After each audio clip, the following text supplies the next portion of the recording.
ఇప్పుడు this is the cricket crazy nation.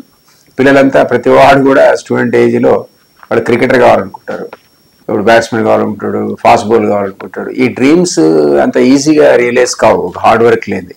So మీరు ఒక ఫేమస్ క్రికెటర్గా, నేషనల్ కమిటీ సెలక్షన్ కమిటీ చైర్మన్గా ఈ యూత్కి మీరు ఏం అడ్వైస్ ఇస్తారు? ఫస్ట్ ఆఫ్ ఆల్ నా అడ్వైజ్ ఏంటంటే ప్రతి ఒక్కళ్ళు కూడా ఆటలు ఆడాలి. అది క్రికెటే కాదు, ఏ స్పోర్ట్ ఎంచుకున్నా కూడా చాలా మంచిది. ఎందుకంటే ఆరోగ్యం, ఆటలతో మంచి ఆరోగ్యం రావటం మాత్రం సాధ్యమే.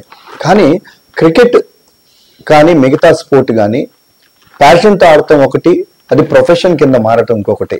సో డిఫరెంట్ స్టేజెస్లో ఇనీషియల్గా కనుక చూస్తే కనుక అంటే బాడీ తీరు ఎట్లా ఉంటుందంటే 6 నుంచి 11 సంవత్సరాల దాకా ప్రతి ఒక్కళ్ళని అన్ని స్పోర్ట్స్కి ఎక్స్పోజ్ చేయాలి. ఎందుకు? దానికి కారణం ఏంటంటే అప్పర్ బాడీకి లోవర్ బాడీకి కోఆర్డినేషన్ ఉండదు, ఇంకా స్పైన్ అంత స్ట్రాంగ్గా ఉండదు, హోల్డ్ చేయలేకపోతుంటుంది.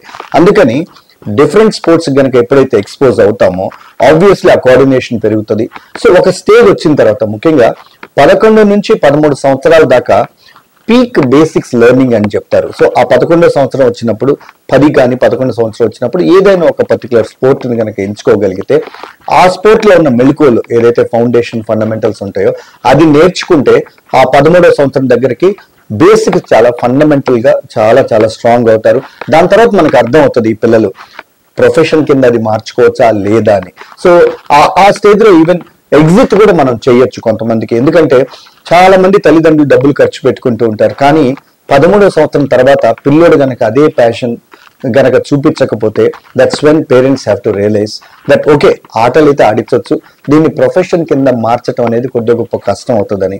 సో అట్లా ప్రతి స్పోర్ట్ కూడా ఒక్కొక్క స్టేజ్ లో కొంతమంది లేట్ బ్లూమర్స్ ఉంటారు, కొంతమంది ఎర్లీ బ్లూమర్స్ ఉంటారు. సో 13 సంవత్సరం తర్వాత మనం ఓకే ఈ పిల్లోడు ఈ పర్టికులర్ స్పోర్ట్ లో బాగున్నాడని, ఆ 13వ సంవత్సరం తర్వాత 17వ సంవత్సరం దాకా అది చాలా క్రూషియల్ పీరియడ్. దాన్ని ఒక రెబిలియన్ ఏజ్ అంటుంటాం. ఎందుకంటే ఆ ఏజ్ లో హార్మోనల్ చేంజెస్ వస్తుంటాయి, ప్యూబర్టల్ ఏజ్ వస్తుంటది అమ్మాయిల్లో కానీ అబ్బాయిల్లో కానీ. ఆ స్టేజ్ లో మనం కోచింగ్ డెఫినెట్ గా ఇవ్వాలి, కానీ పిల్లల మనోభావాల్ని దెబ్బతీసే పనులు మనం చేయకూడదు. వాళ్ళకి ఎలా ఉండాలి, ఎలా నడవడిక నేర్చుకోవాలి, ఆ పర్టికులర్ స్పోర్ట్ని ఆడిస్తూ ఒక మంచి ఫ్రెండ్గా, ఒక మంచి సపోర్ట్గా కనుక పేరెంటింగ్ కనుక ఉండగలిగితే కోచెస్ అట్లానే పేరెంట్స్, అది చాలా ఇంపార్టెంట్ ఏజ్ 13 నుంచి 17 దాకా. ఆ స్టేజ్లో మంచి ఫ్రెండ్లీగా ఉంటే కనుక డెఫినెట్గా స్లోగా ప్యాషన్ ప్రొఫెషన్ కింద మారుతుంది. 17 to 19 ఇయర్స్ వచ్చేటప్పటికే అది పీక్ అడ్వాన్స్డ్ లెర్నింగ్ ఏజ్ అంటారు. ఎనీ పర్టికులర్ స్పోర్ట్లో కూడా, స్పోర్ట్ అవ్వచ్చు, జీవితం అవ్వచ్చు, ఏదైనా అవ్వచ్చు, అది చాలా క్రూషియల్ ఫేస్. ఎందుకంటే లైఫ్కి స్టెబిలిటీ ఇచ్చే ఏజ్ కూడా అది. సో ఆ స్టేజ్లో స్పోర్టింగ్ పరంగా కనుక చూస్తే అక్కడ మనం అడ్వాన్స్డ్ ట్రైనింగ్ ఇచ్చి ఎలైట్ లెవెల్స్కి తీర్చిదిద్దడానికి అది పర్ఫెక్ట్ ఏజ్ అని అనిపిస్తుంది. సో ఇది ప్రాపర్ ప్రాసెస్ ఆఫ్ అమెచ్యూర్ నుంచి ప్రొఫెషనల్ నుంచి ఎలైట్ అథ్లీట్ ఎలా మారుతాననేది ఇది ఒక ప్రాపర్ ప్రాసెస్.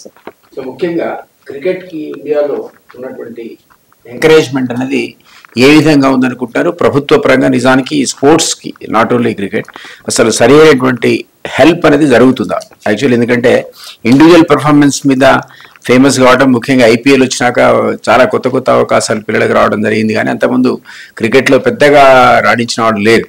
సో ఐపీఎల్ అనేది ఒక రకంగా టాలెంట్ని ఎక్స్పోజ్ చేస్తుంది. అదేవిధంగా ప్రభుత్వ పరంగా చేసేటువంటి ఐపీఎల్ వల్ల ప్రైవేట్ అయిపోయాయి. ప్రభుత్వ పరంగా ఆల్ ఓవర్ ఇండియాలో అసలు గవర్నమెంట్ ఆఫ్ ఇండియా కానీ లేదా ముఖ్యంగా మన దగ్గర కానీ స్పోర్ట్స్కి ఏమన్నా ఈ ఫండ్స్ పెట్టడం, వాళ్ళని ఎంకరేజ్ చేయడం సరైన పద్ధతిలో జరుగుతుందని అనుకుంటున్నారా మీరు? స్పోర్ట్స్ కి నా ఉద్దేశంలో కావాల్సింది మంచి అడ్మినిస్ట్రేషన్, మంచి అడ్మినిస్ట్రేటర్స్. అది చాలా చాలా ముఖ్యం.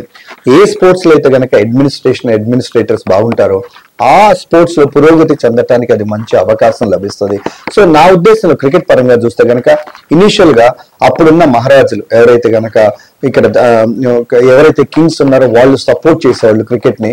దాని తర్వాత మెల్లమెల్లగా స్టేట్స్ సపోర్ట్ చేయటం మొదలుపెట్టినాయి.